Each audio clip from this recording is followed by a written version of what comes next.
right. Do you want to tell us about our VS Code hint, tip, and trick of the week? Yep, we've got Headwind by Ryan Heybourn. It's an opinionated Tailwind CSS class sorter for VS Code. So basically enforces consistent ordering of classes by parsing the code, reprinting class tags, following given order. Basically helps you remove duplicate classes. It could even sort your workspace. So if you just start coding, get a bunch of stuff everywhere, it's going to help you get organized when you're using Tailwind CSS.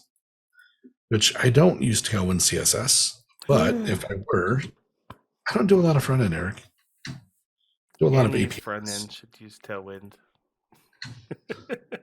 I'm kind of obsessed. That's one of the ones sessions I put into CF Summit, and every conference I apply to, I'm like, let me talk about Tailwind, and nobody's let me yet. Oh man, maybe they don't know what it is, and they would learn if only you could present. So we talked about Headwind probably 3 years ago, if I remember looking at it right. But I wanted to bring it up now. One is a reminder because of how awesome Tailwind is. And one of the complaints it often gets is, oh, look, all these classes, how do I keep them in order? How do I know what's there? Well, this will help you. The other thing it will do is if you put in a class that's like twice on accident, it'll just take one of those.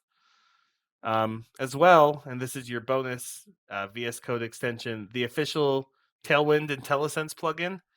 If you ever put a utility that applies the same CSS property in two different utilities, it will highlight them and be like, hey, you said, you want the background to be red 500, but then later you said you wanted the background to be red 300. That does the same thing. You probably want to choose one or the other.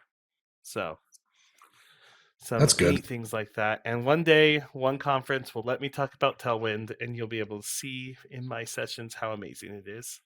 Have you ever tried talking to it in the box, Eric? I put it in there, but it never gets chosen. I mean, really?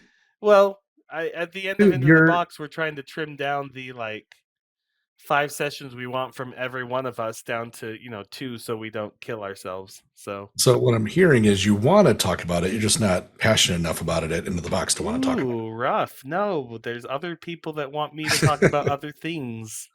That's New fair. things, awesome things, CBQ, Playwright, QB. Megaphone. There's a lot. So one day. I can appreciate your CBQ even more. I was doing my AWS stuff that we've been doing, and they were talking about SQS. I'm like, I know what this is now because I've been working with Eric's CBQ. I still need to finish writing that plugin, the CBQ SQS driver. It's on my list. Looking forward to it. It's on my list when somebody pays me to do it. It'll happen. That was our VS Code hint, tip, and trick of the week. Brought to you by Modernize or Die Podcast, CFML News Edition, proudly sponsored by Order Solutions. You can see the new episodes every week on cfmlnews.modernizeordie.io or on the Order Solutions